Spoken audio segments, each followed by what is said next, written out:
ورسوله صلى الله تعالى عليه وعلى آله وأصحابه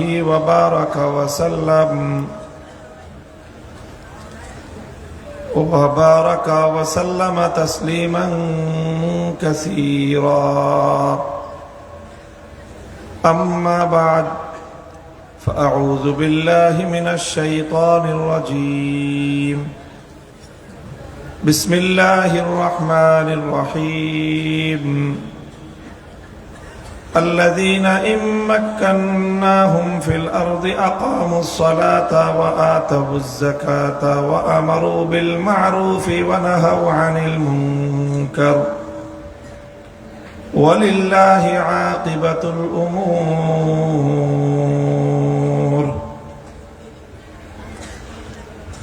بارك الله لنا ولكم في القرآن العظيم، ونفعنا وإياكم بالآيات والذكر الحكيم.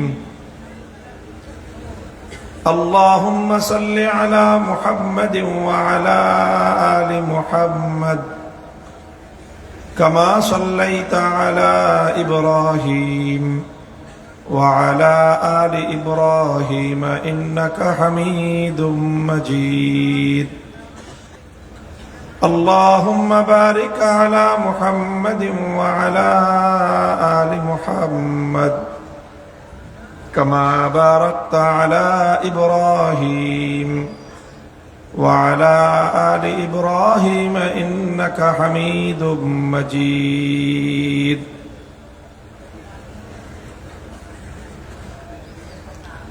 বাংলাদেশের অন্যতম শীর্ষ ইসলামী বিদ্যাপীঠ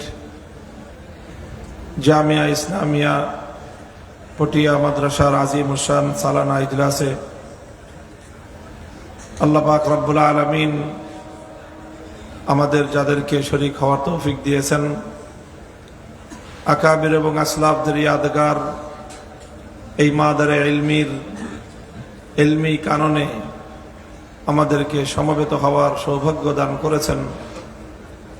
আমাদের জন্য সৌভাগ্যের বিষয়, আল্লাহ পাকের শুকরগুজারি আদায় করছি আলহামদুলিল্লাহ। রাত গভীর হয়েছে, ঘড়ির কাঁটায় এখন 12টা ছুঁই ছুঁই।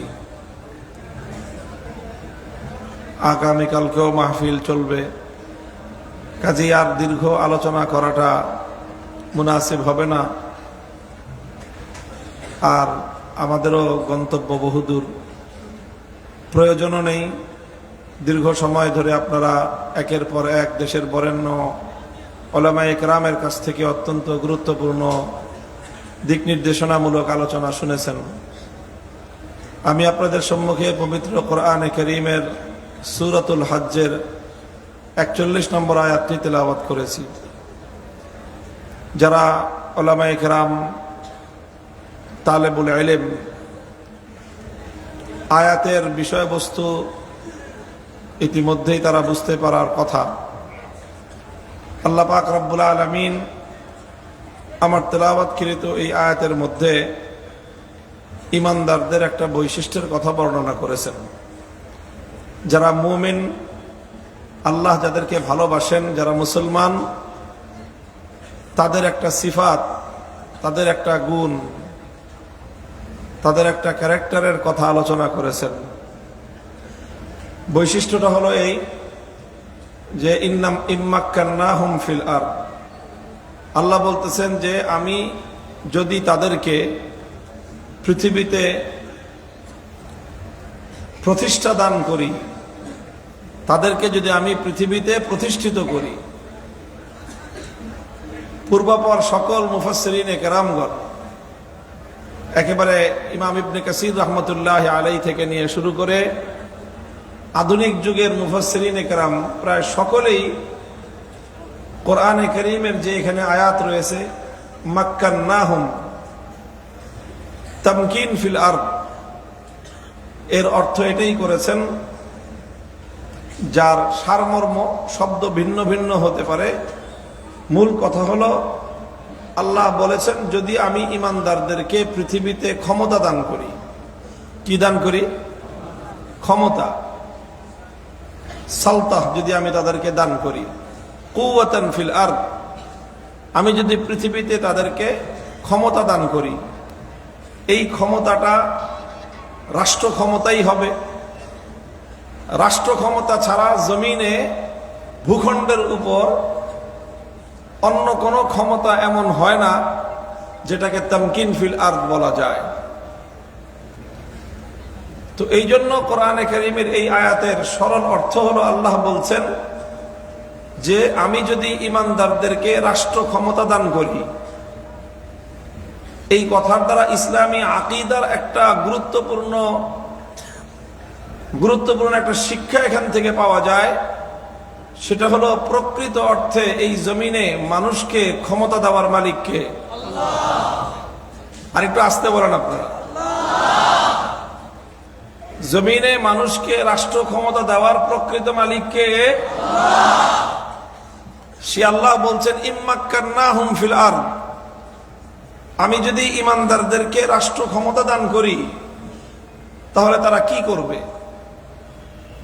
আকামুস সালাতা ওয়া আতাউজ যাকাতা ওয়া আমারু বিল মারুফি ওয়া নাহাউ আনিল মুনকারি ওয়ালিল্লাহি আকিবাতুল উমুর। আল্লাহ বলছেন উল্লেখ করে করে, এজেন্ডা উল্লেখ করে করে আল্লাহ বলছেন যে ইমানদাররা রাষ্ট্র ক্ষমতা লাভ করলে, আল্লাহ তাদেরকে ক্ষমতা দিলে, তারা পর্যায়ক্রমে সর্বপ্রথম 4টি দায়িত্ব পালন করবে। আল্লাহর 4টা বিধান তারা এই জমিনে বাস্তবায়ন করবে। 1 নম্বর হলো আকামুস সালাত, তারা পৃথিবীতে নামাজ কায়েম করবে। পৃথিবীতে তারা নামাজ কায়েম করবে। ওয়া আতাউজ যাকাত, এবং তারা সমাজের মধ্যে যাকাত ব্যবস্থা প্রতিষ্ঠা করবে। 3 নম্বর হলো আমারু বিল মারুফ, তারা সৎ কাজে মানুষকে আদেশ দিবে। 4 নম্বর হলো ওয়া নাহাউ আনিল মুনকার, তারা মানুষকে অন্যায় কাজ থেকে নিষেধ করবে, বাধা দিবে। এই 4টার কথা আল্লাহ এখানে নাম উল্লেখ পূর্বক 4টা কর্মসূচির কথা আল্লাহ নিজেই ঘোষণা করে দিয়েছেন। এগুলো মানসুস আলাই, ইসলামী সরকারের, ইসলামী রাষ্ট্রের এই 4 দফা কর্মসূচি, এটা দুনিয়ার কোন মুজতাহিদের পক্ষ থেকে ঘোষিত নয়, কোন ইমামের পক্ষ থেকে নয়, দুনিয়ার কোন সরকার বা রাষ্ট্রের পক্ষ থেকে নয়, বরং স্বয়ং আল্লাহ পাক রব্বুল আলামিন নির্ধারণ করে দিয়েছেন যে ইমানদাররা ক্ষমতায় গেলে নামাজ কায়েম করবে, যাকাত বাস্তবায়ন করবে, আমর বিল মারুফ করবে, নাহি আনিল মুনকার করবে। মুহতারাম হাজিরিন, নামাজ কায়েম করার কি অর্থ, ইকামতে সালাত কাকে বলা হয়, এই তাত্ত্বিক ফন্নি আলোচনায় আমি ঢুকবো না। আমার আলোচনার একটা ছোট্ট পরিসরে ছোট্ট একটা টার্গেট আছে, এই আলোচনার বিষয়বস্তু সাব্যস্ত করা। আমি আমার আলোচনা সেদিকে নিয়ে যাব। আমি এখানে এই আয়াতের দ্বারা যেই কথাটা সাব্যস্ত করতে চাচ্ছি সেটা হলো এই যে কোরআনে কারীম নির্ধারণ করে দিয়েছে ইমানদাররা রাষ্ট্র ক্ষমতায় গেলে কি করবে। এটা তো অবশ্যই করতে হবে, অব্লিগেটরি। এই 4টা কাজ যদি না করে কোনো ইমানদার, রাষ্ট্র ক্ষমতা পাওয়ার পর ইমানদার হয়ে মুমিন হয়ে যদি এই 4 কাজ না করে, সরাসরি সে আল্লাহর নির্দেশ লঙ্ঘনকারী, কোরআনের হুকুম অমান্যকারী সাব্যস্ত হবে। আপনারা যতটুকু ঈমান আমল শিখেছেন, মাদ্রাসায় পড়েন বা না পড়েন, বলেন তো কোন মুমিনের পক্ষে আল্লাহর হুকুম লঙ্ঘন করার অবকাশ আছে? তাহলে কোন মুমিন যদি রাষ্ট্র ক্ষমতায় যায়, নামাজ কায়েম না করার কোন সুযোগ আছে? কোন মুমিন যদি রাষ্ট্র ক্ষমতায় যায়, যাকাত বাস্তবায়ন না করার কোনো অবকাশ আছে? কোন মুমিন যদি রাষ্ট্র ক্ষমতায় অধিষ্ঠিত হয় তাহলে আমর বিল মারুফ, সৎ কাজের আদেশ দেওয়ার ক্ষেত্রে ন্যূনতম কার্পণ্য করার সুযোগ আছে? মুমিন যদি রাষ্ট্র ক্ষমতা পায়, অন্যায় কাজে, শরীয়ত বিরোধী কাজে বাধা না দেওয়ার কোনো সুযোগ তার থাকতে পারে না। এটা হলো কোরআনে কারীমের পরিষ্কার আলোচনা। এটা কোনো কোরআন থেকে গবেষণা করে বের করা বিষয় নয়, এটা কোরআনের সরাসরি নির্দেশনা। আচ্ছা, আমি এবার আপনাদেরকে আরেকটা প্রশ্ন করি। নামাজ কায়েম করা, নামাজ এটা একটা ফরজ বিধান, কথা ঠিক? ইসলামের বিধান। তাহলে নামাজ এটা ধর্মের বিধান কিনা বলেন? নামাজ ধর্মের বিধান কিনা? ইসলাম ধর্মের বিধান কিনা? যাকাত ইসলাম ধর্মের বিধান কিনা? শুধু বিধান নামাজ এবং যাকাত, না ইসলাম ধর্মের মৌল 5 স্তম্ভের অন্যতম 2টা স্তম্ভ? কথা বলেন ঠিক কিনা? বুনিয়াল ইসলাম আলা খামসিন শাহাদাতি আল্লা ইলাহা ইল্লাল্লাহ ওয়া ইকামিস সালাতি ওয়া ইতাইজ যাকাতি ওয়াল হজ্জি ওয়া সাওমি রমাদান। ইসলামের বুনিয়াদ হলো 5টি বস্তুর উপর। 1 নম্বর হলো কালিমায়ে শাহাদাত, 2 নম্বর হলো ইকামিস সালাত, নামাজ কায়েম করা, যাকাত দান করা, হজ করা, রমজানের রোজা রাখা। তাহলে নামাজ এবং যাকাত, যেটাকে ইসলামী সরকারের, ইসলামী রাষ্ট্রের প্রধান 2 দায়িত্ব বলে আমার আল্লাহ কোরআনে কারীমের মধ্যে সরাসরি ঘোষণা দিয়েছেন, এ থেকে স্পষ্ট প্রতীয়মান হয় মুসলমান যদি রাষ্ট্র ক্ষমতায় যায়, ধর্ম বাস্তবায়ন করা তার জন্য বাধ্যতামূলক। এখান থেকে আমি যেই কথাটা সরাসরি কোরআনের যে শিক্ষাটা বুঝেছি সেটা হলো এই, মুমিন রাষ্ট্র ক্ষমতায় অধিষ্ঠিত হলে তার পক্ষে রাষ্ট্র ক্ষমতার মাধ্যমে ধর্ম বাস্তবায়ন করা ছাড়া বিকল্প কোনো উপায় তার জন্য নাই। এই কথাটা বোঝা গেল? এই কথাটা বোঝা গেল যে রাষ্ট্র ক্ষমতা পেলে নামাজ কায়েম করতেই হবে, রাষ্ট্র ক্ষমতা পেলে যাকাত বাস্তবায়ন করতেই হবে, রাষ্ট্র ক্ষমতা পেলে সৎ কাজের আদেশ, অন্যায় কাজে নিষেধ করতেই হবে, না করলে সরাসরি আমার আল্লাহর হুকুম অমান্যকারী, আল্লাহর অবাধ্য নাফরমান বলে চিহ্নিত হতে হবে। আচ্ছা, এই আলোচনাটা এখানে রাখেন, এই আলোচনাটা এখানে রাখেন। মধ্যখানে আমি আরেকটা কথা আপনাদের সাথে আলোচনা করি। সেটা হলো একটা মতবাদ, একটা মতবাদের কথা আমি আলোচনা করব। সেই মতবাদটার নাম হলো সেকুলারিজম। কি মতবাদ? সেকুলারিজম।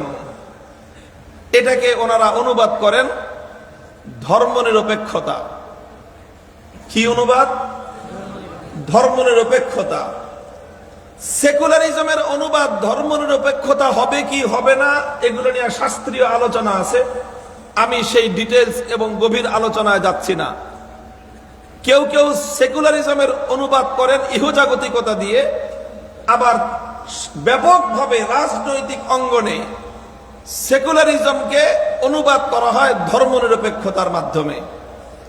অনুবাদ যেটাই হোক, সেকুলারিজম হোক আর ধর্মনিরপেক্ষতা হোক, এটার সারমর্ম, মূল কথা হলো এই যে রাষ্ট্রের সাথে ধর্মের কোনো সম্পর্ক থাকবে না। এটা হলো মূল কথা। রাষ্ট্র চলবে, রাষ্ট্রের জায়গায় ধর্ম হবে প্রত্যেকটা মানুষের ব্যক্তিগত বিষয়। মুসলমান ব্যক্তিগত জীবনে ধর্ম পালন করবে, হিন্দু, বৌদ্ধ, খ্রিস্টানরা যার যার ব্যক্তিগত জীবনে ধর্ম পালন করবে। কিন্তু রাষ্ট্র হিসেবে কোন মানুষকে এই কথা বলতে পারবে না যে নামাজ পড়ো। কোন মানুষ, কোন রাষ্ট্র কোন ব্যক্তিকে এই কথা বলতে পারবে না যে তুমি যাকাত দাও। এটার নামই হলো সেকুলারিজম। এটার নামই হলো ধর্মনিরপেক্ষতা। তাহলে ধর্মনিরপেক্ষতার অর্থ অত প্যাচগোছ ছাড়া সরাসরি আমরা যেটা বুঝি, ধর্মনিরপেক্ষতার অর্থই হলো যে প্রতিষ্ঠান হিসেবে রাষ্ট্র কোনো ব্যক্তিকে ধর্ম পালন বিষয়ক কোনো নির্দেশনা জারি করতে পারবে না। এটাই হলো ধর্মনিরপেক্ষতার অর্থ। এটাই হলো সেকুলার যারা, ধর্মনিরপেক্ষ যারা, তাদের ব্যাখ্যা অনুযায়ী এটাই হলো ধর্মনিরপেক্ষতার অর্থ, সেকুলারিজমের অর্থ। কথাটা বোঝা গেল? আচ্ছা, এবার দুইটা কথা মিলান আপনারা। আবার আমি প্রথম কথার দিকে ফিরে আসতেছি। কোরআন বলতেছে ইমানদার যদি রাষ্ট্র ক্ষমতা পায় কি কাজ করবে? বলেন। নামাজ কায়েম করবে। ইমানদার যদি রাষ্ট্র ক্ষমতা পায় 2 নম্বরে কি করবে? যাকাত কায়েম করবে। ইমানদার যদি রাষ্ট্র ক্ষমতা পায় 3 নম্বরে কি কাজ করবে? সৎ কাজের আদেশ দিবে। 4 নম্বর, ইমানদার যদি রাষ্ট্র ক্ষমতা পায় 4 নম্বরে কি কাজ করবে? অন্যায় কাজে বাধা দিবে, নিষেধ করবে। কথা ঠিক? এবার বলেন, নামাজ কায়েম করা ধর্মের কাজ কিনা? বলেন। যাকাত বাস্তবায়ন করা ধর্মের কাজ কিনা? তাহলে আল্লাহ বলতেছেন, কোরআন বলতেছে ইমানদার রাষ্ট্র ক্ষমতা পেলে ধর্ম বাস্তবায়ন করবে। নামাজ কায়েম করার অর্থই হলো ধর্ম বাস্তবায়ন করা। এটা তো পরিষ্কার কথা। আসসালাতু ইমাদুদ্দিন, মান আকামাহা ফাকাদ আকামাদ্দিন ওয়া মান হাদামাহা ফাকাদ হাদামাদ্দিন। নামাজ হলো ইসলামের খুঁটি। যে নামাজকে কায়েম করলো, ইসলামকে সাব্যস্ত করলো, ইসলামকে সে প্রতিষ্ঠিত রাখলো। যে নামাজকে নষ্ট করলো, সে ইসলামকে ধ্বংস করে দিল। কাজেই নামাজ কায়েম করার অর্থই হলো ইসলাম কায়েম করা। নামাজকে ধ্বংস করার অর্থ হলো ইসলামকে ধ্বংস করা। কথা বলেন ঠিক কিনা? তাহলে কোরআন বলতেছে ইমানদার রাষ্ট্র ক্ষমতা পেলে নামাজ কায়েম করবে, অর্থাৎ ধর্ম বাস্তবায়ন করবে। কোরআন বলতেছে মুমিন রাষ্ট্র ক্ষমতা পেলে যাকাত বাস্তবায়ন করবে, অর্থাৎ অর্থনৈতিক ক্ষেত্রে আল্লাহর বিধান বাস্তবায়ন করবে। নামাজ কায়েম করবে অর্থ হলো প্রত্যেকটা মানুষের শারীরিক ইবাদতের ক্ষেত্রে রাষ্ট্র ক্ষমতার মাধ্যমে সে আল্লাহর দ্বীন বাস্তবায়ন করবে, নামাজ বাস্তবায়ন করবে, যাকাত বাস্তবায়ন করবে। তাহলে কোরআন বলতেছে, আল্লাহ বলতেছেন রাষ্ট্র ক্ষমতা পেলে সেই রাষ্ট্র ক্ষমতার মাধ্যমে নামাজ এবং যাকাত বাস্তবায়ন করবে, অর্থাৎ দ্বীন এবং ইসলামকে বাস্তবায়ন করবে। সেকুলারিজম বলতেছে রাষ্ট্র ক্ষমতার সাথে নামাজের সম্পর্ক থাকতে পারবে না, রাষ্ট্র ক্ষমতার সাথে যাকাতের সম্পর্ক থাকতে পারবে না, রাষ্ট্র ক্ষমতার সাথে ধর্মের সম্পর্ক থাকতে পারবে না। তাহলে আমি এই দুটো কথা একত্রিত করার পর আমি যেই ফলাফল, যেই কনক্লুশনে এসে উপনীত হলাম, সেটা হলো এই। আল্লাহ বলতেছেন ইমানদার রাষ্ট্র ক্ষমতা পেলে ধর্মের সাথে সম্পর্ক থাকবে। সেকুলারিজম বলতেছে রাষ্ট্রের সাথে ধর্মের সম্পর্ক থাকতে পারবে না। সুতরাং একজন মানুষ একই সাথে ইমানদার থাকবে, সেকুলার হবে, কোশ্চেনকালেও হতে পারে না। এটাই হলো মূল কথা। একজন মানুষ একই সাথে ইমানদারও থাকবে, সেকুলারও হবে, এটা কোশ্চেনকালেও হতে পারে না। কেন হতে পারে না? কথা পরিষ্কার। এটা তো কোনো পেছানো গোছানো কথা না, সরল অঙ্ক, যোগ আর বিয়োগ। এখানে তো কোনো ভাগ পূরণ, গণিত, অন্য কোনো এই বীজগণিত সূত্রমূত্র কিচ্ছু নাই, সরাসরি যোগ আর বিয়োগ। তুমি রাষ্ট্র ক্ষমতা পেয়েছো, যদি তুমি আল্লাহর হুকুম মানো ধর্ম বাস্তবায়ন করতে হবে। যদি তুমি সেকুলারিজম মানো ধর্মের সাথে সম্পর্ক থাকতে পারবে না, রাষ্ট্রের সাথে ধর্মের সম্পর্ক থাকবে না। তাহলে এই কথার একেবারেই সোজা সাপটা ফলাফল হলো এই যে একজন মুমিন ব্যক্তি সে হয় আল্লাহর হুকুম মানবে, না হয় সেকুলারিজমের আদর্শ মানবে। হয় সে রাষ্ট্র ক্ষমতার সাথে ধর্মের সম্পর্ক বিশ্বাস করবে, আর না হয় সে রাষ্ট্রের সাথে ধর্মের সম্পর্ককে অবিশ্বাস করবে। কথা পরিষ্কার? হয় একজন মানুষ রাষ্ট্রের সাথে ধর্মের সম্পর্ককে বিশ্বাস করবে, স্বীকার করবে, আর না হয় একজন মানুষ রাষ্ট্রের সাথে ধর্মের সম্পর্ককে অবিশ্বাস করবে এবং অস্বীকার করবে। একই সাথে একজন মানুষ রাষ্ট্রের সাথে ধর্মের সম্পর্ককে স্বীকার করবে, অস্বীকার করবে, এই দুইটা একসাথে হতে পারে? একই সঙ্গে একজন মানুষ রাষ্ট্রের সাথে ধর্মের সম্পর্ক আছে এই কথা বিশ্বাসও করবে, আবার অবিশ্বাসও করবে, এই দুটো কথা একসাথে হতে পারে? মুহতারাম হাজিরিন, যেমনি ভাবে একজন মানুষ একই সাথে রাষ্ট্রের সাথে ধর্মের সম্পর্কের বিষয়ে বিশ্বাসী আর অবিশ্বাসী উভয়টা যেমন একসাথে হতে পারে না, একজন মানুষ যেরকম রাষ্ট্রের সাথে ধর্মের সম্পর্ক স্বীকারকারী আর অস্বীকারী এই দুটো যেমন একসাথে হতে পারে না, একজন মানুষ ইমানদার আর সেকুলার একসাথে হতে পারে না, একসাথে হতে পারে না। হয় তুমি ইমানদার, না হয় তুমি সেকুলার।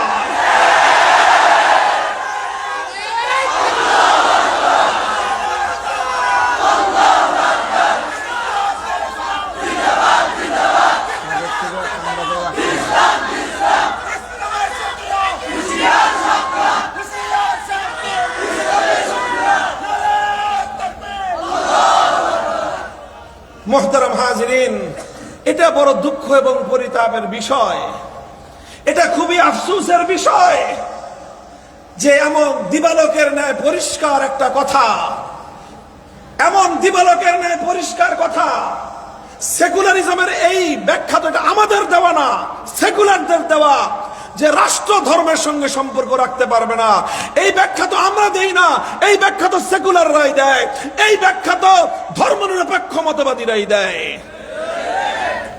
আমরা তো শুধু আল্লাহর কোরআনের বিধানটার সাথে, আল্লাহর হুকুমের সাথে সেকুলারিজম এবং এই ধর্মনিরপেক্ষ মতবাদের যে থিওরি, তাদের যে বক্তব্য, সেই দুটোকে একসাথে সমন্বয় করার চেষ্টা করে দেখলাম যে আগুন আর পানি যেরকম কোনোদিন একত্রিত হতে পারে না, ইসলাম এবং সেকুলারিজম কোনোদিন একত্রিত হতে পারে না।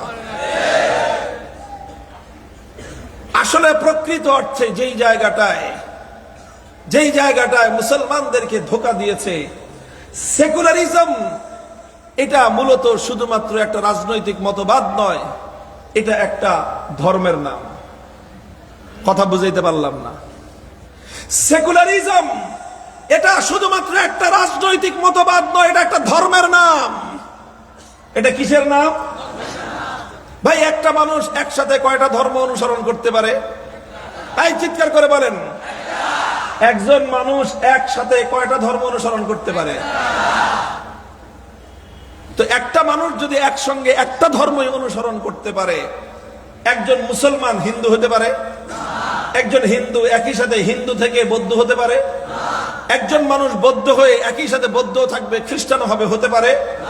একজন মানুষ ইহুদি আছে আবার একই সঙ্গে মুসলমানও হবে, এটা হতে পারে? একজন মানুষ একই সঙ্গে পুরুষ আছে আবার নারীও হতে পারে? এগুলো যেমন একসাথে হতে পারে না, ঠিক তদ্রূপ একজন মানুষ, একজন মুসলমান যেরকম একই সাথে হিন্দু হতে পারে না, মুসলমান হয়ে যেরকম বৌদ্ধ হওয়া যায় না, মুসলমান হয়ে যেমন খ্রিস্টান হওয়া যায় না, মুসলমান হয়ে যেমন ইহুদি হওয়া যায় না, মুসলমান হয়ে সেকুলার হওয়া যায় না। মুহতারাম হাজিরিন, আরেকটা কথা বলি, এই দুটো কথা মনে রাখেন। সেকুলারিজমের যে বৈশিষ্ট্য এবং ইসলামের যে বৈশিষ্ট্য, এই বৈশিষ্ট্য পরস্পর এতটাই বিপরীত, এতটাই বৈপরীত্যপূর্ণ, এতটাই সাংঘর্ষিক, এতটাই কনফ্লিক্টেবল যে কোশ্চিনকালেও সেকুলারিজম এবং ইসলাম একত্রিত হতে পারে না। এই জন্য আমরা বলি কোন মুসলমানের পক্ষে সেকুলার হওয়ার কোনো সুযোগ নাই। হ্যাঁ, অন্যান্য ধর্মাবলম্বী যারা আছে তাদের ধর্মের মধ্যে রাজনৈতিক ক্ষেত্রে সেকুলারিজমকে ধারণ করার সুযোগ আছে। একজন হিন্দু হওয়ার পাশাপাশি সেকুলার হতে পারে, একজন বৌদ্ধ হওয়ার পাশাপাশি সেকুলার হতে পারে, একজন খ্রিস্টান খ্রিস্টান হওয়ার পাশাপাশি সেকুলার হতে পারে, কিন্তু একজন মুসলমান হওয়ার পাশাপাশি সেকুলার হতে পারে না। বলবেন কারণটা কি? হিন্দু পারলো সেকুলার হইতে, বৌদ্ধ পারলো সেকুলার হইতে, খ্রিস্টানও পারলো সেকুলার হইতে, ইহুদিও পারলো সেকুলার হইতে, মুসলমান কেন সেকুলার হইতে পারবে না? এটা একটা জটিল প্রশ্ন এটা। কথা বুঝেন না আপনারা? প্রশ্নটা বুঝলেন? যে হিন্দু, বৌদ্ধ, খ্রিস্টান, অন্যান্য ধর্মাবলম্বীরা যদি রাজনৈতিক ক্ষেত্রে সেকুলার হতে পারে, তাহলে মুসলমান কেন সেকুলার হতে পারবে না? এটা আমার দাবি, এটা আল্লাহর কোরআনকে সামনে রেখে আমি বলছি। হিন্দু সেকুলার হতে পারে, বৌদ্ধ সেকুলার হতে পারে, খ্রিস্টান সেকুলার হতে পারে, মুসলমান সেকুলার হতে পারে না। অন্য ধর্মগুলোর সাথে ইসলামের এই পার্থক্যটা কোথায়? ছোট্ট একটা কথার মাধ্যমে এই কথার আমি এক্সপ্লেইন করতেছি, ব্যাখ্যা করতেছি, বিশ্লেষণ করতেছি। সেটা হলো এই যে দেখেন, হিন্দু ধর্মের মধ্যে এমন কোনো বিধান নাই যে একজন ব্যক্তি হিন্দু রাষ্ট্র ক্ষমতা পেলে রাষ্ট্র ক্ষমতার মাধ্যমে তাকে হিন্দু ধর্ম বাস্তবায়ন করতে হবে, এই কথা হিন্দু ধর্মে নাই। আবার বলতেছি, লক্ষ্য করে বুঝেন, মাদ্রাসা তালেবে এলেমরা, সেকুলারিজম আজকের পৃথিবীর সবচেয়ে বড় ফিতনার নাম। সেকুলারিজম আজ দুনিয়াতে তোমার ইসলাম এবং ঈমানের বিরুদ্ধে সবচেয়ে বড় হামলার নাম। হে আমার মাদারেসে কওমিয়ার সন্তানেরা, আমি বিশ্বাস করি আমার জাতি, আমার দেশ, এই জনপদ, এই ভূখণ্ডের সর্বশেষ মুক্তির ত্রাতা তোমরা, মুক্তির সৈনিক তোমরা। এই জাতিকে হেফাজত তোমাদেরকেই করতে হবে।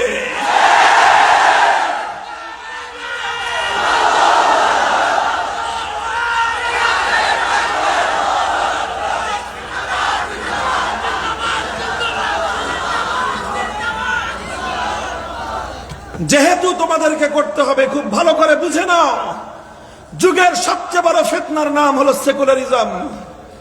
এই সেকুলারিজমে সব খেয়েছে, হাজার হাজার নয়, কোটি কোটি মুসলমানকে ধ্বংস করে দিয়েছে, কোটি কোটি মুসলমানকে বেঈমান বানায় ফেলেছে, মুসলমানের বাচ্চা মুসলমানকে ইসলামের দুশমনে পরিণত করেছে।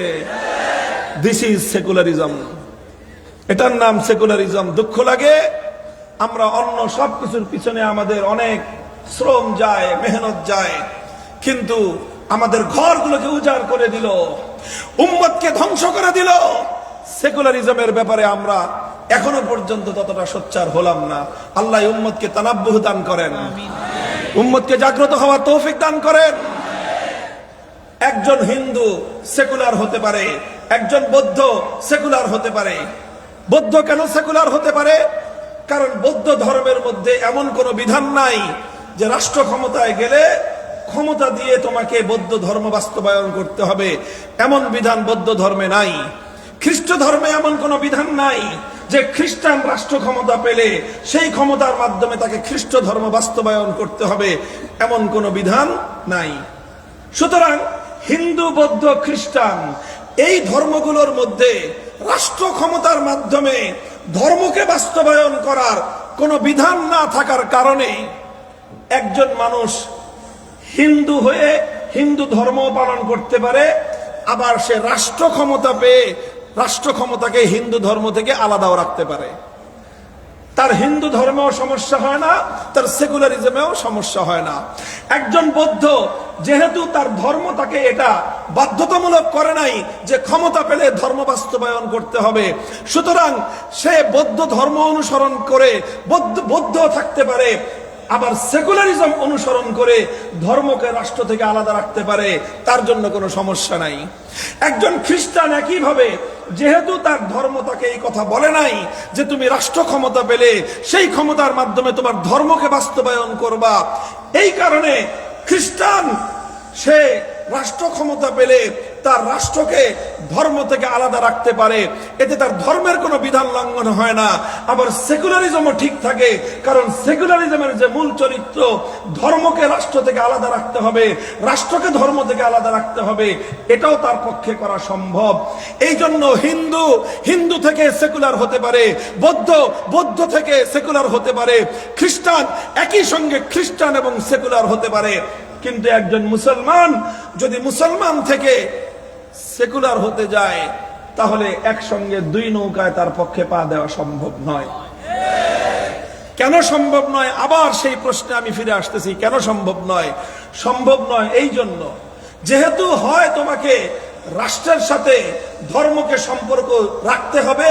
যদি তুমি আল্লাহর কোরআনের বিধান মানতে চাও, তাহলে তোমার রাষ্ট্রকে রাষ্ট্রের পাওয়ার দিয়ে, রাষ্ট্রের সক্ষমতা দিয়ে ধর্মের বিধান তোমাকে বাস্তবায়ন করতে হবে। রাষ্ট্রের সক্ষমতা দিয়ে নামাজ কায়েম করতে হবে, রাষ্ট্রের সক্ষমতা দিয়ে যাকাতের বিধান বাস্তবায়ন করতে হবে। রাষ্ট্রের সক্ষমতা দিয়ে তুমি যদি নামাজের বিধান বাস্তবায়ন না করো, রাষ্ট্রের সক্ষমতা দিয়ে তুমি যদি যাকাতের বিধান বাস্তবায়ন না করো, সেক্ষেত্রে তুমি খোদাদ্রোহী হলা, আল্লাহর হুকুম লঙ্ঘন করলা, কোরআনের হুকুমকে লঙ্ঘন করলা। আর তুমি যদি সেই মতবাদকে বিশ্বাস করো, সঙ্গে সঙ্গে তুমি বেঈমান হইলা। কাজেই মুসলমান যখন কোরআনকে বিশ্বাস করবে, ইমানদার যখন আল্লাহর বিধানকে মানতে যাইবে, তখন রাষ্ট্র ক্ষমতা পাইলে ক্ষমতা দিয়ে তাকে নামাজ কায়েম করতে হবে, যাকাত বাস্তবায়ন করতে হবে, ধর্মকে তাকে বাস্তবায়ন করতে হবে। সুতরাং ধর্মকে যখন সে বাস্তবায়ন করতে বাধ্য, ধর্মের সাথে রাষ্ট্র থেকে ধর্মকে বিচ্ছিন্ন আর করতে পারবে না। ধর্ম থেকে যদি রাষ্ট্রকে বিচ্ছিন্ন করতে যায়, ইমানদার থাকতে পারবে না। আর ধর্মের সাথে যদি রাষ্ট্রকে যুক্ত করতে যায়, সেকুলার থাকতে পারবে না। তাই কথা তো পরিষ্কার, তোমাদের কাছে ইখতিয়ার, ইম্মা আন তাকুনা মুমিনান ওয়া ইম্মা আন তাকুনা ইলমানিয়ান। তোমার ইচ্ছা, তোমার ইচ্ছা, তুমি ইচ্ছা করলে ইমানদার থাকতে পারো, ইচ্ছা করলে সেকুলার হতে পারো। ইচ্ছা করলে তুমি সেকুলার থাকতে পারো, ইচ্ছা করলে তুমি ইমানদার হতে পারো। কিন্তু কোশ্চেনকালেও তুমি একসাথে ইমানদার এবং সেকুলার হতে পারো না। এখন অনেকে প্রশ্ন করতে পারেন যে হুজুর, আপনি কি রাত 12টার পরে কি ওয়াজ করতেছেন এগুলা? আপনি বলেন যে ইমানদার থেকে সেকুলার হওয়া যায় না। আমাদের দেশে ঘরে ঘরে সেকুলার ইমানদার আছে। এই তো বড় বড় পাক্কা হাজি সাহেব সব সেকুলার, বড় বড় হাজি, ডবল হাজি, ট্রিপল হাজি, চৌপল হাজি, পঞ্চল হাজি, বছর বছর হাজি, রমজানে রমজানে উমরা করে, কোরবানি আসলে 10টা গরু বিশাল বিশাল কোরবানি করে, সব করতেছে। আবার সেকুলার আছে কই? সে তো ইমানদারও থাকলো, হাজিও থাকলো, সেকুলারও হইল। বড় বড় দল আছে মাশাআল্লাহ, বিশাল দল। আজকে 75 বছর ধরে তারা সেকুলারও থাকলো, ইমানদারও থাকলো। এরা থাকলো কেমনে তাহলে? এই কথা বলতে গেলেই তো বলবে যে এই যে মামুন সাহেব হুজুর বেশি কথা কয়। আরে ভাই, এই কথাগুলি আমরা কেন বলি না? উম্মতের উলামায়ে কেরামের এটা ঈমানি জিম্মাদারি, ইলমি আমানত তাদের উপর জাতির সামনে এই কথা খোলাসা করা। পরিষ্কার কথা, নাম নিয়েই বলি। আমি সাধারণত কোন রাজনৈতিক দলের নাম নিয়ে প্রচার পক্ষেও বলি না, বিপক্ষেও বলি না। সাধারণত এটা আমার স্বভাব না। আর বিশেষ করে মাদ্রাসার মঞ্চে এসে তো দলীয় রাজনৈতিক কথা বলাকে আমি বৈধই মনে করি না। আরে ভাই, মাদ্রাসা সবার জন্য, যারা ইমানদার, যারা মুসলমান, সবার জন্য যেরকম মসজিদ, মাদ্রাসা সকলের। মাদ্রাসাগুলোকে, মসজিদের মিম্বারগুলোকে কোন একক দলের নিজস্ব রাজনৈতিক এজেন্ডা বাস্তবায়নের হাতিয়ারে পরিণত করা যাবে না, উচিত হবে না। মাদ্রাসা সার্বজনীন, মসজিদ সার্বজনীন। তবে এটা দিয়ে, আমার এই কথা দিয়ে যারা সেকুলার, আপনাদের খুশি হওয়ার কোনো কারণ নাই। মাদ্রাসায় দলীয় রাজনীতি করা যাবে না। মসজিদগুলোর মিম্বার থেকে দলীয় রাজনৈতিক এজেন্ডা বাস্তবায়ন করা যাবে না, কিন্তু মসজিদ থেকে মুসলমানদের ঈমানি দিক নির্দেশনার জন্য, মুসলমানদের রাজনৈতিক দিক নির্দেশনা দেওয়ার জন্য আল্লাহর কোরআনের রাজনীতির কথা বলতেই হবে, বলতেই হবে, বলতেই হবে।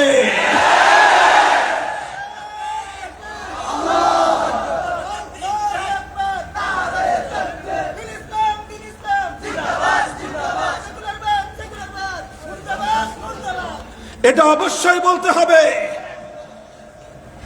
যখন মসজিদের ইমাম সাহেবের সামনে এলাকার সমস্ত মানুষ হাঁটু গেড়ে বসবে জুমার দিন মেহরাবের সামনে, মিম্বারের সামনে, ইমামের দায়িত্ব হলো যেইভাবে এই মুসলমানদের ঈমান হরণ হচ্ছে সেই ব্যাপারে তাদেরকে সতর্ক করা। আমাদের একটা সমস্যা হলো এই, আমরা ডাক্তারি করতে চাই, রোগীর চিকিৎসা করতে চাই, কিন্তু রোগীর যেখানে ব্যথা ওখানে হাত দিতে চাই না। রোগীর যেখানে ব্যথা, রোগীর টিউমার হয়েছে, সারা শরীরে মলম মাখে, সারা শরীরে আপনার চিকিৎসা করে, টিউমারে হাত দেয় না। কেন? টিউমারে হাত দিলে রোগী লাভ দেয়, টিউমারে হাত দিলে রোগী ব্যথা পায়। এখন রোগী যেন ব্যথা না পায় এই কারণে সে আর টিউমারে হাত দেয় না, সারা শরীরে মলম মাখে। এবার বলেন, এই ডাক্তারের দ্বারা চিকিৎসা করে এই রোগী কবে নাগাদ সুস্থ হবে? বলেন, কোশ্চেন কালেও এই টিউমারের রোগী এই ডাক্তারের চিকিৎসায় সুস্থ হবে?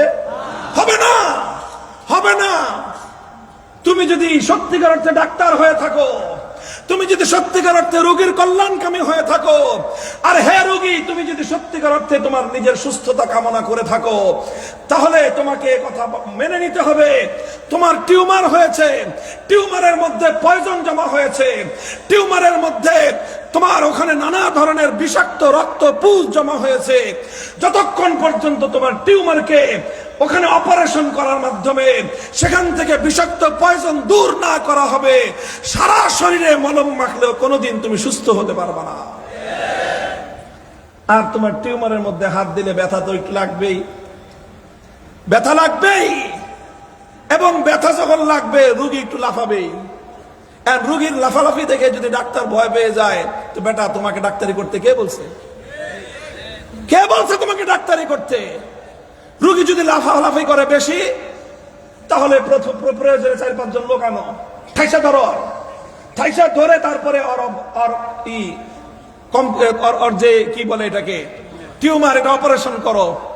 4-5 জন ধরে যদি না পারা যায়, এরপরেও যদি বেশি ফালাফালি করে, তাহলে ওকে ইনজেকশন দাও, অ্যানেস্থেসিয়া করো, অবশ করো, যে কোনো উপায়ে ওকে তোমার বশ করতেই হবে, তোমার আয়ত্তে এনে তারপরে তুমি তাকে অপারেশনের মাধ্যমে টিউমার অপসারণ করো। এটাই হবে ওর জন্য তোমার ডাক্তার হিসেবে সবচেয়ে বড় কল্যাণকামিতা। এখন আমাদের সামনে মসজিদগুলোতে সব সেকুলার নামক বেঈমানরা এসে বসে থাকে। আমরা ওয়াজ করি, মাথার উপর দিয়ে যায়, কোরআনের ওয়াজ করি, নামাজের ওয়াজ করি, হজের ওয়াজ করি, জাকাতের ওয়াজ করি, পর্দার ওয়াজ করি, মা বাবার খেদমতের ওয়াজ করি, দান সৎকার ওয়াজ করি, সব ওয়াজ করি, সারা শরীরে মলম মাখি, কিন্তু রোগীর যেই জায়গাটায় সমস্যা, ওর মধ্যে যে সেকুলারিজমের পয়জন বাসা বেঁধে আছে, ওই জায়গায় হাত দেই না। কেন? ওই জায়গায় হাত দিলেই তো রোগী লাফায়। আরে ভাই, রোগীর যেখানে রোগ ওখানে হাত দিলে লাফাবে, যেখানে লাফ দিবে বুঝবা এইটাই রোগ পাওয়া গেছে। যেই কথা বললে, কোরআনের যেই কথা বললে, ইসলামের যেই কথা বললে, আকীদার যেই কথা বললে সমাজের মধ্যে রিয়াকশন দেখা যায়, উলামায়ে উম্মত সে কথা বলাটার জন্যই আপনি আলেম। সে কথা বলতে না পারলে আলেম হিসেবে পরিচয় দেওয়ার কোনো অধিকার নাই আপনার।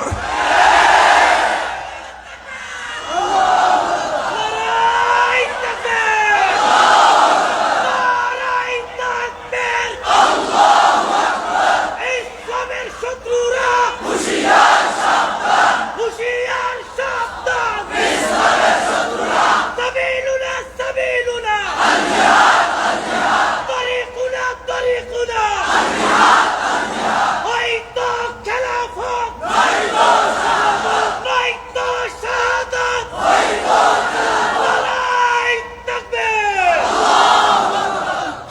অবশ্যই এখানে কৌশল অবলম্বন করতে হবে। যদি দেখেন পাঁচরি করে রোগীকে অপারেশন করা না যায়, অ্যানেস্থেসিয়া মারেন ইনজেকশন যেন বেহুশ হয়ে থাকে।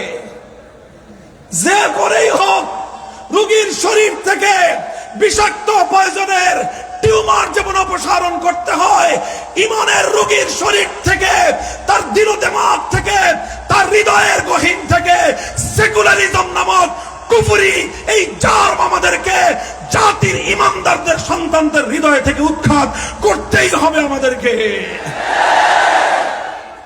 শপথ নিয়ে মাঠে নামো, শপথ নিয়ে মাঠে নামো। হয় আমরা জমিনে বেঁচে থাকবো, আর না হয় এই জমিন থেকে সেকুলার উৎখাত করে আমরা দম নিব ইনশাআল্লাহ। মুহতারাম হাজিরিন, বলতেছিলাম যে আমি রাজনৈতিক কোন দলের নাম নেই না, কিন্তু এই জায়গাটায় একটা বিশেষ কারণে নাম নিচ্ছি। বন্ধুগণ, আচ্ছা ঠিক আছে, নাম না নেই, ইঙ্গিতেই বলি। যেই দলটার কথা আমি বলতে চাচ্ছি অবশ্যই আপনারা বুঝে সারবেন। যেই দলের তাদের রাজনৈতিক এজেন্ডা, যেই দল এবং যারা বাংলাদেশে সবচেয়ে প্রাচীনতম রাজনৈতিক দল, তারা বাংলাদেশের রাজনীতিতে সেকুলারিজম আনুষ্ঠানিকভাবে, রাষ্ট্রীয়ভাবে, সাংবিধানিকভাবে মুসলমানদের উপর ধর্মনিরপেক্ষ মতবাদ নামক এই কুফরি মতবাদ চাপিয়ে দিয়ে 55 বছর পর্যন্ত কোটি কোটি মুসলমানের ঈমান হরণ করেছে তারা। এই ঈমান হরণ করারই আজকে তোমাদেরকে এই পাপের কারণে তোমাদের আজ এই পরিণাম হয়েছে। খুঁজে পাও না কে কি দোষ করছি, খুঁজে পায় না উনি, ওনার কি অপরাধ, ওনাকে কেন এদেশের মানুষ ঠাঙ্গা বিদায় করলো, খুঁজে পান না। সবচেয়ে বড় অপরাধ, আপনারা কোটি কোটি মানুষের ঈমান হরণ করেছেন, কোটি কোটি মানুষকে সেকুলার বানিয়েছেন মুসলমান থেকে, কোটি কোটি ঈমানদারকে আপনারা সেকুলার বানিয়েছেন। শুধু এই এক অপরাধের শাস্তি যদি আপনারা, প্রকৃত শাস্তি যদি আপনাদের উপর বাস্তবায়িত হয়, লক্ষ কোটি বছর বাংলার মাটিতে আপনাদের ফিরে আসবার কোনো উপায় নাই, কোনো অধিকার নাই। মুহতারাম হাজিরিন, কাজেই আমি আর এই বিষয়ে কথা আলোচনা সামনের দিকে অগ্রসর করছি না। আমি এতক্ষণ পর্যন্ত আপনাদেরকে যে বিষয়টা বোঝানোর চেষ্টা করেছি, কথা খুব জটিল কোনো কথা না, গভীর কোনো কথাও না, তবে জরুরি কথা, জরুরি কথা, খুব জরুরি কথা এটা। আমরা অন্যান্য অনেক মতবাদ নিয়ে, অনেক ফেরাকে বাতেলা নিয়ে আমরা অনেক আলোচনা করি, কিন্তু আজ যেই ফেরকায়ে বাতেলা, যেই বাতিল মতবাদ মুসলমানদের ঘরগুলোকে উজাড় করে দিচ্ছে, মুসলমান হাজি হওয়া সত্ত্বেও বেঈমান হচ্ছে, মুসলমান কোরবানি করেও বেঈমান হচ্ছে, যেই অপরাধের কারণে, যেই বাতিল মতবাদের কারণে মুসলমান 5 ওয়াক্ত নামাজ পড়েও বেঈমান থেকে যাচ্ছে, সেই মতবাদটার নামই হলো সেকুলার মতবাদ, সেই মতবাদের নামই হলো সেকুলারিজম। কথা বলেন ঠিক না বেঠিক? বাংলার মাটিতে এই সেকুলারিজম ধর্মীয় কারণেও থাকতে পারে না, রাজনৈতিক কারণেও থাকতে পারে না, ঐতিহাসিক কারণেও আমার দেশে সেকুলারিজম চলতে পারে না। ধর্মীয় কারণ তো আমি এতক্ষণ আপনাদের কাছে বললামই। বাংলাদেশ এখন সর্বশেষ জরিপ অনুযায়ী মোর দেন 90%, প্রায় 92%-এর কাছাকাছি মুসলমান। এদেশে যারা ক্ষমতায় আসেন, ঘুরে ফিরে যারাই আসেন, তারা প্রত্যেকেই নিজেদেরকে মুসলমান বলে পরিচয় দেন। আপনি যদি মুসলমান বলে পরিচয় দেন, কোরআনকে অবিশ্বাসকারী কোনো ব্যক্তি মুসলমান হতে পারে না, আল্লাহ নির্দেশকে অবিশ্বাসকারী কোনো ব্যক্তি কোনোদিন মুসলমান হতে পারে না। যদি আপনি নিজেকে ইমানদার বলে বিশ্বাস করে থাকেন, আপনি যদি আপনার মৃত্যুর পরে জানাজা কামনা করে থাকেন, আপনি যদি আপনার মৃত্যুর পরে মুসলমানদের গোরস্থানে শুইতে চান, দাফন হতে চান, তাহলে অবশ্যই আপনাকে কোরআনকে বিশ্বাস করতে হবে, আল্লাহর নির্দেশকে আপনাকে বিশ্বাস করতেই হবে। কোরআনকে যদি বিশ্বাস করেন, আল্লাহকে যদি বিশ্বাস করেন, এ কথা মানতে হবে। ইমানদার যখন রাষ্ট্র ক্ষমতা পাবে, নামাজ কায়েম করবে, ইমানদার ক্ষমতা পেলে ক্ষমতার মাধ্যমে ইসলামের যাকাত ব্যবস্থা বাস্তবায়ন করবে, ইমানদার ক্ষমতা পেলে আমর বিল মারুফ করবে, ইমানদার ক্ষমতা পেলে নাহি আনিল মুনকার করবে। যারা এটা বিশ্বাস করে না তারাই সেকুলার, যারা সেকুলার তারাই বেঈমান। এটা বললাম ধর্মীয় কারণ। এবার আসেন ঐতিহাসিক কারণ বলি। রাজনৈতিক কারণ বলি, কেন আমার বাংলার মাটিতে সেকুলারিজম চলতে পারে না? ইতিহাস অনেক লম্বা, 2 মিনিটে বলতেছি ছোট্ট করে। ইতিহাসে চলেন, 1905 সালে চলে যাই আমরা। 1905 সালে আমাদের এই ভূমিতে এক ঐতিহাসিক ঘটনা সংঘটিত হয়েছিল, যেটাকে বলা হয় বঙ্গভঙ্গ। কি বলা হয়? ব্রিটিশ ভারতে বঙ্গ প্রদেশ বাংলা, বিশাল এক বাংলা ছিল। সেই কলকাতা থেকে দিয়ে শুরু করে কক্সবাজার পর্যন্ত বিশাল বাংলা। পশ্চিমবঙ্গ ছিল একটা, পূর্ববঙ্গ ছিল আরেকটা। পশ্চিমবঙ্গে হিন্দু অধ্যুষিত, পূর্ববঙ্গ মুসলিম অধ্যুষিত।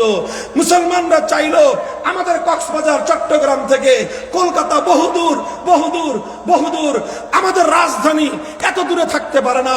এই বিশাল মুসলিম জনগোষ্ঠীর উন্নয়নের জন্য পূর্ববঙ্গ নামে আলাদা একটা প্রভিন্স হওয়া চাই, আলাদা একটা প্রদেশ হওয়া চাই, যেই প্রদেশের রাজধানী কলকাতা নয়, প্রদেশের রাজধানী হবে ঢাকা। মুসলমানদের এই যৌক্তিক দাবি দীর্ঘদিনের মাধ্যমে আদায় হলে পরে কলকাতার হিন্দুত্ববাদীরা লক্ষ্য করলো মুসলমানরা রাজধানী পেয়ে গেছে। এখন মুসলমানরা নিজেরা ব্যবসা বাণিজ্য করে উন্নতি লাভ করবে, শিক্ষা দীক্ষায় উন্নতি করে মুসলমানরা মাথা উঁচু করে দাঁড়িয়ে যাবে। উগ্র হিন্দুত্ববাদী গোষ্ঠী মুসলমানরা মাথা উঁচু করে দাঁড়িয়ে যাক, কশ্চিনকালেও তারা বরদাস্ত করে নিতে পারে নাই। এই জন্য রবীন্দ্রনাথ ঠাকুরের নেতৃত্বে জঙ্গিবাদী আন্দোলন হলো, উগ্রবাদী আন্দোলন হলো। আন্দোলনটার নামই হলো সহিংস আন্দোলন। কি নাম? সহিংস আন্দোলন মানে কি? শান্তিপূর্ণ? আরে সহিংস মানে কি? জ্বালাও পোড়াও আন্দোলন। সহিংস আন্দোলন মানেই হলো হিংসার আন্দোলন। হিংসার আগুন জ্বালালো রবীন্দ্রনাথ ঠাকুর, হিংসার আগুন জ্বালালো পশ্চিমবঙ্গের হিন্দুত্ববাদীরা, যেন মুসলমানরা মাথা উঁচু করে দাঁড়াতে না পারে। জ্বালায় পুরায় ছারখার করে দিল, জঙ্গিবাদের মাধ্যমে গোটা দেশ অস্থিতিশীল করে দিয়ে শেষ পর্যন্ত মুসলমানদের 100 বৎসরের কামনা যে আমরা একটু আলাদা হয়ে নিজেরা একটু উন্নতি লাভ করতে চাই, ওরা সহ্য করলো না। আবার বঙ্গভঙ্গকে রদ করে বাতিল করে আবার আমাদের উপর কলকাতার আধিপত্য এবং খবরদারি প্রতিষ্ঠা করলো। বাংলাদেশের মুসলমানরা হতাশ হলো, কিন্তু দমে গেল না। বলেন সুবহানাল্লাহ। আমাদের পূর্বপুরুষরা হতাশ হয়েছেন, হাল ছেড়ে দেন নাই। 1945 থেকে 1947 সাল 42 বছর পর্যন্ত অপেক্ষা করছেন। 47-এ সুযোগ এসেছে, সুযোগ পাওয়া মাত্রই আমাদের এই পূর্বপুরুষরা, এই পূর্ববঙ্গের মুসলমানরা যা করার ইতিহাসের গুরুত্বপূর্ণ সময়ে তারা সঠিক সিদ্ধান্তই গ্রহণ করলেন। বলবেন কি সিদ্ধান্ত গ্রহণ করলেন? 1947 সাল ইংরেজরা 190 বছরের ক্ষমতা ছেড়ে পালিয়ে গেল। এই ভারতবর্ষ স্বাধীন হবে। ভারতবর্ষটা কিভাবে স্বাধীন হবে? তর্ক শুরু হলো হিন্দু আর মুসলমানদের মধ্যে। মুসলমানরা বলল, তোমরা তো সেই হিন্দু, আমরা মুসলমানরা একটু মাথা উঁচু করে দাঁড়াবো, তোমাদের সহ্য হয় নাই। আমরা বাংলাতে স্বাধীনতা নিয়ে, আমরা পূর্ব বাংলায় নিজেদের রাজধানী নিয়ে একটু উন্নতি করব, অর্থনৈতিকভাবে সমৃদ্ধশালী হব, শিক্ষা দীক্ষার দিয়ে একটু উন্নতি অগ্রগতি লাভ করব। সহ্য করতে পারো নাই, এবার আমাদের হাতে সুযোগ এসেছে, সুতরাং আমরা দিল্লির সাথে থাকবো না, আমরা ভারতের সাথে থাকবো না। নতুন প্রশ্ন তৈরি হলো, মুসলমানরা ইংরেজদের থেকে আজাদি এবং মুক্তি স্বাধীনতা অর্জন করার পর মুসলমানদের ভূখণ্ড কিভাবে চলবে, এটা ছিল প্রশ্ন। ভারত কিভাবে চলবে, এটা ছিল প্রশ্ন। তখন জাতির মধ্যে 2টা মতবাদ মাথাচাড়া দিয়ে উঠলো। কয়টা মতবাদ? জোরে বলেন, কয়টা মতবাদ? একটা মতবাদ, মুসলমানরা বলল, আমরা অনেক কিছু চাই না, অনেক বড় দেশ দরকার নাই, অনেক ক্ষমতার দরকার নাই, অনেক টাকা পয়সার দরকার নাই, অনেক অর্থনৈতিক সমৃদ্ধির প্রয়োজন আমাদের নাই, অনেক সামরিক শক্তি আমাদের দরকার নাই। আমাদের আজন্ম বুকের মধ্যে লালিত একটা স্বপ্ন আমরা পূরণ করতে চাই, সেটা হলো আমরা এমন একটা ভূখণ্ড চাই, যেই ভূখণ্ডে আর কিছু থাকুক বা না থাকুক আল্লাহর কোরআনের শাসন থাকবে, যেই ভূখণ্ডে নিজামে শরিয়ত থাকবে, যেই ভূখণ্ডে নিজামে ইসলাম কায়েম হবে। এই নিয়ে বিশাল লড়াই চললো। লড়াই চলতে চলতে চলতে চলতে চূড়ান্ত পর্যায়ে এসে আলহামদুলিল্লাহ আল্লাহ পাক রব্বুল আলামিন মুসলমানদেরকে সফলতা দান করলেন। ভাগ হলো ভাগ, বাটোয়ারা বুঝেন? বাটোয়ারা জমিন ভাগ হয় না? দাদা মারা গেছে, আপনার বাপ চাচারা 4 ভাই, এবার দাদার জমিন কয় ভাগ হবে?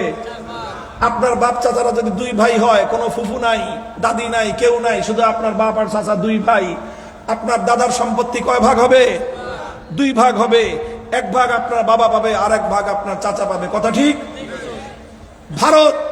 ভারতবর্ষ থেকে ইংরেজরা বিতাড়িত হলো, ভারত স্বাধীন হলো। স্বাধীনতার সময় 2 জাতি এখানে থাকে, হিন্দু এবং মুসলিম জাতি। দ্বিজাতি তত্ত্বের ভিত্তিতে দেশটা মুক্ত হলো, জমিনটা ভাগ হলো। 1 ভাগ পাইলো হিন্দুরা, আর 1 ভাগ পাইলো মুসলমানরা। হিন্দু প্রধান এলাকাগুলোতে ভারত হলো, মুসলিম প্রধান এলাকাগুলোতে মুসলমানদের জন্য আলাদা স্বাধীন রাষ্ট্র হলো। এইভাবে ভাগ হলো। কথা ছিল মুসলমানদের ভূমিতে আল্লাহর কোরআনের শাসন কায়েম হবে। অঙ্গীকার ছিল মুসলমানদের ভূমিতে নিজামে শরীয়ত বাস্তবায়িত হবে, নিজামে ইসলাম কায়েম হবে। এই স্বপ্ন দেখিয়ে, এই অঙ্গীকার নিয়ে মুসলমানরা অনেক ত্যাগ স্বীকার করলো, অনেক জায়গা জমি হারালো, অনেক জীবন তারা কোরবানি করলো। 1 সাগর রক্তের বিনিময়ে গোটা ভারতবর্ষ থেকে মুসলমানরা নিজেদেরকে সংকুচিত করে সংকীর্ণ ভূখণ্ডে মুসলমানরা এসে মাথা আশ্রয় নিল। তারা আশ্রয় খুঁজে পেল। অনেক দুঃখ ছিল আমাদের পূর্বপুরুষদের হৃদয়ে। এত বিশাল ভারত হিন্দুরা নিয়ে গেল, মুসলমানদেরকে ছোট্ট ভূখণ্ড দিল। অনেক বঞ্চনা, অনেক বৈষম্য আমাদের সঙ্গে তখন করা হয়েছে বিভক্তির সময়ে। আমরা সব মেনে নিয়েছি।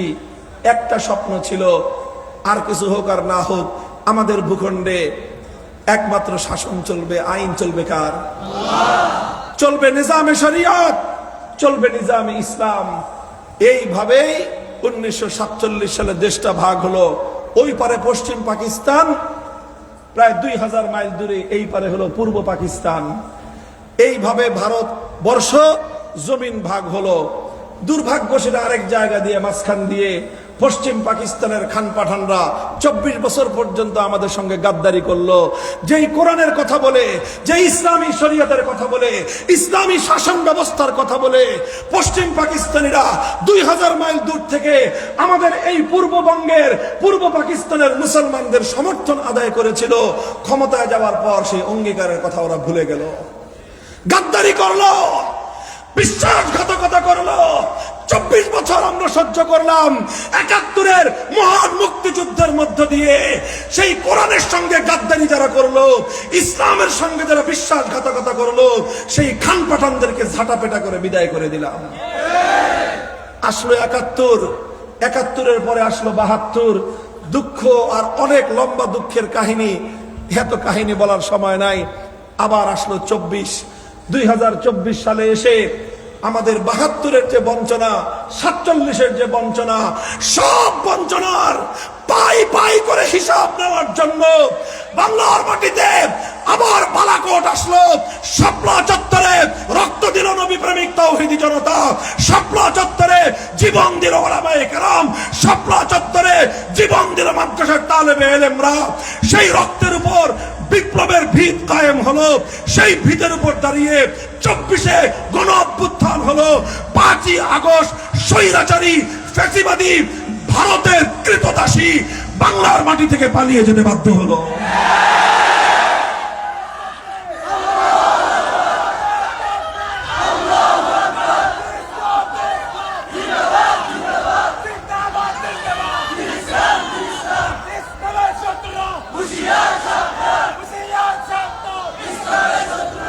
আমি বলেছিলাম ধর্মীয় কারণে মুসলমানদের ভূখণ্ডে যেরকম ধর্মনিরপেক্ষতা চলতে পারে না, ঐতিহাসিক কারণেও মুসলমানদের ভূখণ্ডে ধর্মনিরপেক্ষতা চলতে পারে না। রাজনৈতিক কারণেও মুসলমানদের ভূখণ্ডে ধর্মনিরপেক্ষতা চলতে পারে না। 47 সালে তো এটা মীমাংসাই হয়ে গেল। 47 সালে তো মীমাংসা হয়েই ভাগ বটোয়ারা হলো। বলা হলো যারা ধর্মনিরপেক্ষতা চাও তারা ভারতে চলে যাও, যারা ইসলাম চাও তারা পূর্ব পাকিস্তান আর পশ্চিম পাকিস্তান, মুসলমানদের আলাদা ভূখণ্ডে থাকো। কথা বলেন ঠিক না বেঠিক? হ্যাঁ তালেবে ইলম ভাইয়েরা, আমার ইয়াং জেনারেশন, স্কুল কলেজ ইউনিভার্সিটির ছাত্র ভাইয়েরা, তোমাদেরকে আমি একটা প্রশ্ন করি। বলছিলাম না দাদা মারা গেছে, তোমার বাপ আর চাচা দুইজন আছে, সম্পত্তি কয় ভাগ হবে? 2 ভাগ হবে। আচ্ছা এবার বলো, তোমার বাবা মারা গেছেন, তোমরা আছো 2 ভাই, আর তোমার চাচার ছেলেরা আছে চাচাতো ভাই। এখন তোমার বাবার সম্পত্তি, তোমার বাবা যে সম্পত্তিটা দাদা থেকে পেয়েছিল, এই তোমার দাদা থেকে প্রাপ্ত তোমার বাবার সম্পত্তি তোমরা থাকতে যদি তোমার চাচার ছেলেরা এসে ভাগ বসাতে চায়, দুনিয়ার কোন আদালত, দুনিয়ার কোন ধর্ম তোমার বাবার সম্পত্তিতে বাপের সন্তান বেঁচে থাকতে চাচার ছেলেরা হিস্সা পাবে? হিস্সা পাবে? তাহলে পরিষ্কার কথা, দাদার আমল, ব্রিটিশ আমলে ব্রিটিশরা মরে গেছে, বাপ চাচা দুজনের মধ্যে সম্পত্তি বন্টন হলো, মুসলমানরা পাকিস্তান পেল, সেই পাকিস্তান মরে গেল, আমরা 2 ভাগ হলাম, পশ্চিম পাকিস্তান, পূর্ব পাকিস্তান। পূর্ব পাকিস্তানের মুসলমানরা নিজের দেশের নাম রাখলো বাংলাদেশ। তো এখানে তো চাচার বলা ওই ধর্মনিরপেক্ষ ভারতের কোনো অংশ নাই। তোমাদের তো গোটা ভারত আছে, কথা বলেন ঠিক না বেঠিক? আমি একটা আওয়াজ তুলতে চাই, গোটা বাংলার প্রতিটি জনপদ থেকে আবার সেই আওয়াজ ওঠাও। খতিবে আজম সিদ্দিক আহমদ রহমতুল্লাহ আলাইহির এই পবিত্র ভূমিতে আমি চিৎকার করে আমার পরবর্তী প্রজন্মকে আমি আবার সোচ্চার হওয়ার জন্য বলি, তোমরা এই আওয়াজ তুলো। 47-এ যেই দেশ ভাগ হয়েছিল, ধর্মনিরপেক্ষতা চলবে ভারতবর্ষে, ভারতে, আর ইসলামের ভূখণ্ড বাংলাদেশ এবং পাকিস্তান। পাকিস্তানের কথা আমি বলতে চাই না, এই বাংলার ভূখণ্ডে চলবে একমাত্র কোরআনী শাসন ব্যবস্থা। কাজেই এখন যদি মুসলমানদের হিস্সায়, মুসলমানদের বাটোয়ারায় যেই জমিন ইসলামের জন্য পাওয়া গেল, সেই জমিনে যারা ধর্মনিরপেক্ষতা বাস্তবায়ন করতে চাও, তোমরা আমাদের উপর জোর করে চাচাতো ভাই হয়ে আমার বাবার জমিতে তোমরা দখলদারি কায়েম করতে চাও। তোমাদের যদি ধর্মনিরপেক্ষতার প্রতি এত পীড়িত থাকে, চলে যাও আপার সাথে। তোমার আপা ধর্মনিরপেক্ষতাকে বিশ্বাস করত, ধর্মনিরপেক্ষতাকে লালন করত, ধর্মনিরপেক্ষতার জন্য লড়াই করত। সে যখন দেখছে যে ধর্মনিরপেক্ষতা নেই, এই দেশে থাকা যায় না, যেই দেশে ধর্মনিরপেক্ষতা আছে সেই দেশে চলে গেছে। পরিষ্কার বার্তা আমাদের, যারা সেকুলারিস্ট ধর্মকে পালন করতে চাও, সেকুলারিজম নিয়ে থাকতে চাও, শাহজালাল, শাহ মাকদুম, আমানত শাহ বাংলার মাটি তোমার জন্য নয়, তোমার জন্য নরেন্দ্র মোদীর হিন্দুত্ববাদী ভারত।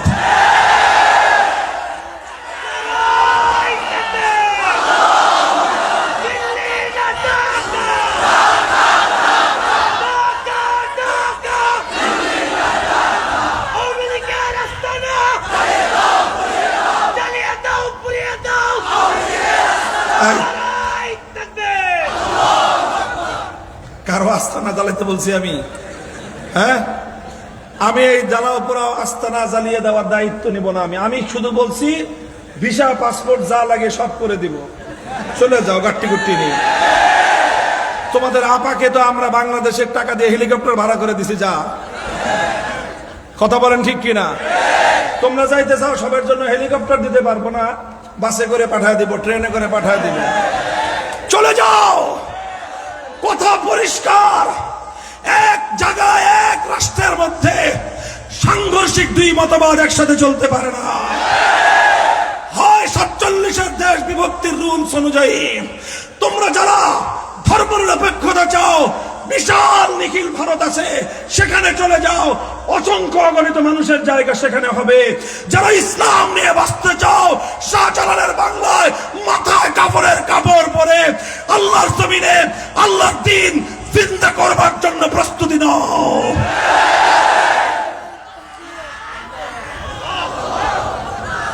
এই কথা পরিষ্কার কিনা? না কোনো গোজামিল আছে? পরিষ্কার। ধর্মের নিরিখে আমি বললাম, ঐতিহাসিক বাস্তবতার আলোকে আমি কথাবার্তা বললাম। অনেকে আছে আপার সুরে সুরে নতুন করে কেউ কেউ তাকে খালাম্মা ডাকতে চান, ডাকেন।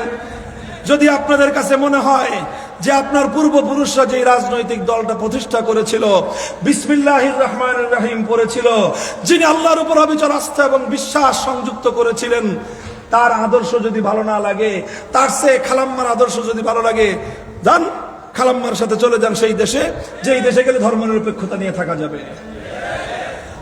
আমার ইসলামের দেশে আল্লাহর কোরআনের শাসন কায়েম করবার প্রতিশ্রুতি দিয়ে যেই রাষ্ট্র কায়েম করা হয়েছে, আমরা শপথ করতে চাই, হয় দেখে প্রাণ থাকবে, হয় হৃদয় স্পন্দন থাকবে, আর না হয় আমরা এই জমিনে কোরআনী শাসন কায়েম করে নিঃশ্বাস নিব ইনশাআল্লাহ।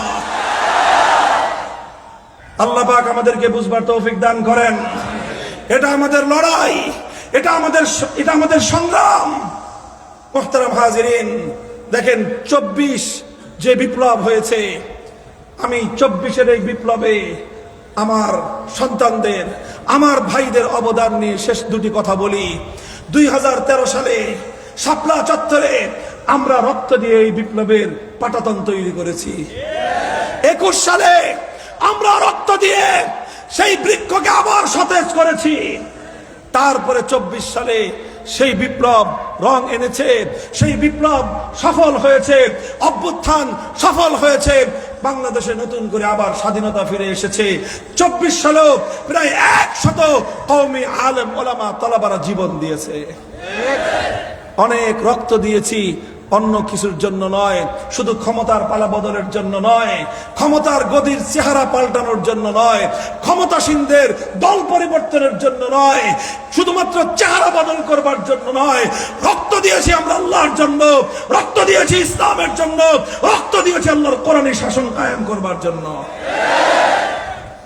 আমাদের রক্ত দিয়ে, আমি এটা বলি না যে বিপ্লব তার চূড়ান্ত গন্তব্যে পৌঁছে গেছে, এটা বলি না, তবে আমি বলতে চাই জুলাই বিপ্লবের মধ্য দিয়ে আমাদের যে কাঙ্ক্ষিত মঞ্জিল, সেই মঞ্জিলের দিকে আমরা আরো এক কদম এগিয়ে গিয়েছি। কথা বলেন ঠিক কিনা?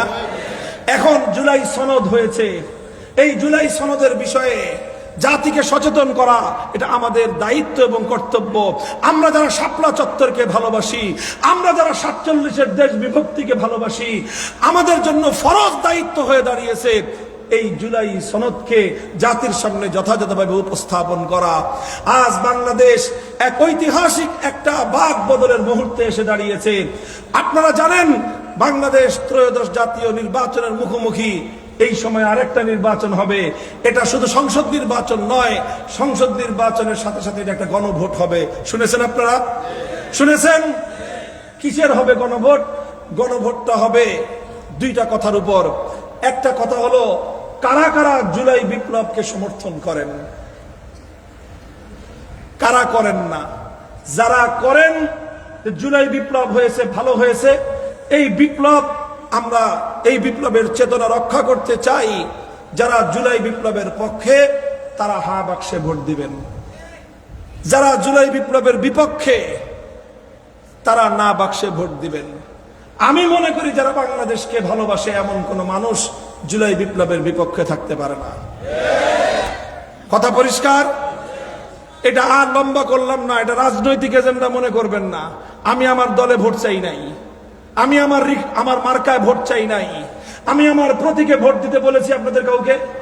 এটা বলার জন্য আমার মঞ্চ আছে, আমার মঞ্চের অভাব নাই আলহামদুলিল্লাহ। আমি এই মঞ্চে এসে যেটা বলতে চাই সেটা দেশের পক্ষে বলতে চাই, উম্মার পক্ষে বলতে চাই। শত শত বছর ধরে আমাদের পূর্বপুরুষদের ঘাম, অশ্রু আর রক্তের বিনিময়ে অর্জিত এই স্বাধীনতাকে সংরক্ষণের কথা বলতে চাই। এটা যদি আমি না বলি, খতিব আজম সিদ্দিক আহমদের রুহের সাথে গাদ্দারি করা হবে। এটা যদি আমি না বলি, তাহলে আমাদের পূর্বপুরুষ হাফিজ হুজুর রহমতুল্লাহ আলাইহির আত্মত্যাগের সঙ্গে বিশ্বস্ততার পরিচয় হবে না। এই কথা যদি আমি না বলি, আমাদের পূর্বপুরুষ দরবারে থানবী রাজাল্লাহ খলিফা আতহার আলী রহমতুল্লাহ আলাইহির সাথে ন্যায় বিচার করা হবে না। এই জন্য আমাদের পূর্বপুরুষদের ঘাম, অশ্রু, রক্তের বিনিময়ে অর্জিত এই মাটির স্বাধীনতাকে আমাদেরকে রক্ষা করতেই হবে। ইসলামের জন্য করেছিলেন, ক্ষমতার জন্য তারা কিছুই করেন নাই। তাদের কাছে দুনিয়ার ক্ষমতার কোনো উদ্দেশ্য ছিল না, একমাত্র উদ্দেশ্য ছিল এমন একটা জনপদ তারা চেয়েছিলেন, এমন একটা রাষ্ট্র তারা চেয়েছিলেন যে রাষ্ট্রে আর কিছু থাকুক বা না থাকুক আল্লাহর কোরআনের বিধান থাকবে। এবং সেটাই অনেকেই প্রশ্ন করে, হুজুর জুলাই সনদে কি আছে? আরে ভাই, অনেক কিছু নাই, কিন্তু যেটুক আছে সেটুক অন্য কোথাও নাই। জুলাই সনদে বলা হয়েছে 1947-এর দেশ বিভক্তির কথা। 71 সাল থেকে 24 সাল পর্যন্ত, 72 থেকে 24, 54 বছর পর্যন্ত বাংলাদেশে 47-এর নাম উচ্চারণ করা নিষিদ্ধ ছিল অঘোষিতভাবে। আলহামদুলিল্লাহ, জুলাই বিপ্লবের মাধ্যমে আবার 47-এর সেই কথা, দেশ বিভক্তির সেই কথা, ভাগ বাটোয়ারার সেই কথা আবার নতুন করে এখন সংবিধানে সন্নিবেশিত হবে। এই জুলাই সনদে 71-এর মুক্তিযুদ্ধের কথা আছে। এই জুলাই সনদে 2013 সালের শাপলা চত্বরের ইতিহাসও লেখা আছে। আর কেউ বলবে না এইবার যদি আমরা ব্যর্থ হই, আমাদের 2013 সালের আমার শত ভাইয়ের রক্তের এই বেদনার কথা কেউ বলবে না। এই সুযোগ পাওয়ার পরে যদি আমরা এটাকে প্রতিষ্ঠিত করতে না পারি, ইতিহাস আমাদেরকে ক্ষমা করবে না, মনে রেখো। আমাদের ভাইদেরকে খুন করলো গুলি করে। শাহাদতু বিআইনাইয়া, শাহাদতু বিআইনাইয়া ওয়া সামিআতু বিউযুনি। গুলির শব্দ আমি নিজের কানে শুনেছি, গুলিবিদ্ধ আমার ভাইয়ের লাশ আমি নিজের চোখে দেখেছি শাপলা চত্বরে পড়ে থাকতে। আর আমার সেই শহীদ ভাইদের লাশ নিয়ে জাতীয় সংসদে দাঁড়িয়ে উপহাস করেছে আমার ওই সকল শহীদ ভাইয়েরা নাকি বুকের মধ্যে রং মেখে শুয়েছিল। এর চেয়ে বড় মিথ্যাচার পৃথিবীর ইতিহাসে হতে পারে না।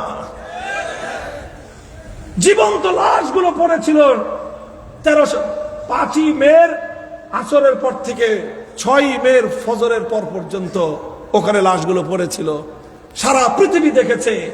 জাতীয় সংসদে দাঁড়িয়ে বলেছে ওখানে কোনো মানুষ মারা যায় নাই, রং মেখে শুয়েছিল। পুলিশ বলার সাথে সাথে নাকি দৌড়ে উঠে পালিয়ে গেল। খুন করলো আমাদেরকে, রক্ত ঝরালো নবী প্রেমিক তাওহীদি জনতাকে। আবার সেই শাহাদাতের রক্তের সঙ্গে এত বড় উপহাস ফিরআউনও করে নাই।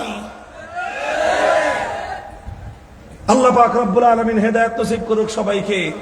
বলতে চাই, সেই শাপলা চত্বরের গল্প জুলাই সনদের মধ্যে গেয়ে দেওয়া আছে। এই জুলাই সনদ বাস্তবায়ন করতে হবে আমাদেরকে। ক্ষমতায় কে যাবে না যাবে সেটার চেয়েও বড় প্রশ্ন হলো আগামীর বাংলাদেশ। এই আমাদের রক্ত ঘাম শাহাদাতের বিনিময়ে অর্জিত এক নতুন বাংলাদেশ চাই আমরা। কথা বলে ঠিক না বেঠিক? ইনশাআল্লাহ আমি আত্মবিশ্বাসী। আজ শুধু কওমি মাদ্রাসা নয়, স্কুল কলেজ সহ গার্মেন্টসের শ্রমিকরা, কৃষক শ্রমিক মজদুর জনতা, ইয়াং জেনারেশন আজ যেভাবে ইসলামকে ভালোবাসতে শুরু করেছে, ইনশাআল্লাহ আমরা যদি অটল এবং অবিচল থাকতে পারি, আগামীর বাংলাদেশ হবে ইসলামের বাংলাদেশ, আগামীর বাংলাদেশ হবে আল কোরআনের বাংলাদেশ।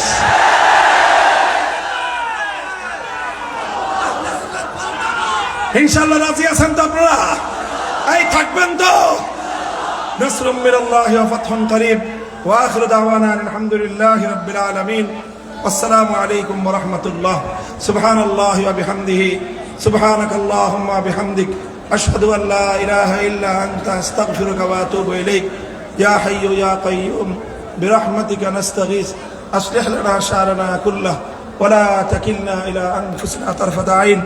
اللهم إنا نسألك فعل الخيرات وترك المنكرات وحب المساكين وأن تغفر لنا وترحمنا أجمعين। إله العالمين আমাদের আকাবিরিনদের এই ইয়াদগার, আমাদের আকাবিরিনদের স্মৃতিধন্য এই জামিয়া সহ আয় আল্লাহ এদেশের প্রতিটি দ্বীনি দরজগাহ, প্রতিটি দ্বীনি মারকাজকে আল্লাহ আপনি কবুল ফরমান, হেফাজত করেন। দিন দুগুনি রাত চৌগুনি তারাক্কি এবং উন্নতি নসিব ফরমান। আয় আল্লাহ আমাদের এই মাটি, আমাদের পূর্বপুরুষদের ঘাম অশ্রু আর রক্ত দিয়ে কেনা এই মাটি, ইলাহুল আলামিন এই মাটিতে আপনি আপনার দ্বীনকে জিন্দা করে দেন, আপনার দ্বীনকে বিজয়ী করে দেন। আয় আল্লাহ ইসলামী হুকুমত নাফিজ করে দেন। আয় আল্লাহ সেই জন্য ইখলাসের সাথে, লিল্লাহিয়াতের সাথে, সহি তরজে আমলের উপর আয় আল্লাহ আপনি আমাদেরকে কাজ করার তৌফিক এনায়েত করেন। সুবহান রাব্বিকা রাব্বিল ইজ্জাতি আম্মা ইয়াসিফুন ওয়া সালামুন আলাল মুরসালিন আলহামদুলিল্লাহি রাব্বিল আলামিন। ভাই মুসাফা করতে আসেন নাকি? সম্মানিত হাজিরিন, আলহামদুলিল্লাহ, আলহামদুলিল্লাহ, পাকের অশেষ শুকরিয়া। আল্লাহ পাকের দয়া এবং মেহেরবানিতে আমরা